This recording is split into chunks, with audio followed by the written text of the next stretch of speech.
Hi అండి. అందరికీ నమస్కారం. తెలంగాణ రాష్ట్రంలో రైతు భరోసా పథకానికి సంబంధించి లేటెస్ట్ అప్డేట్ అయితే రావడం జరిగింది. రైతు భరోసా పథకానికి సంబంధించిన అమౌంట్ ఎన్ని ఎకరాల వరకు ఇస్తారు ఏంటి అనేది ఈ వీడియోలో క్లియర్‌గా తెలుసుకుందాం. వీడియోని లైక్ చేసి షేర్ చేయండి. కొత్త వాళ్ళు ఛానల్ వస్తే సబ్స్క్రైబ్ చేసుకొని పక్కనే ఉన్న బెల్ బటన్ క్లిక్ చేసుకోండి. ఇక విషయంలోకి వెళ్ళినట్లయితే మనకు కాంగ్రెస్ ప్రభుత్వం అధికారంలోకి రాగానే రైతు బంధు పథకాన్ని రైతు భరోసా అని మార్చడం జరిగింది.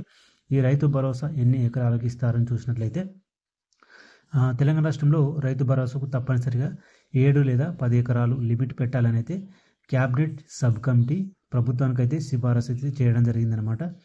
రైతు భరోసాపై అభిప్రాయ సేకరణలో చాలామంది పరిమితి పెట్టాలని సూచించారని పేర్కొన్నారు. ప్రజాప్రతినిధులు ఐఏఎస్, ఐపీఎస్లకు రైతు భరోసా ఇవ్వకూడదని తెలియజేయడం జరిగింది. దీనిపై అసెంబ్లీలో క్యాబినెట్ భేటీలో చర్చించి విధి విధానాలు ఖరారు చేయనున్నట్లు సమాచారం.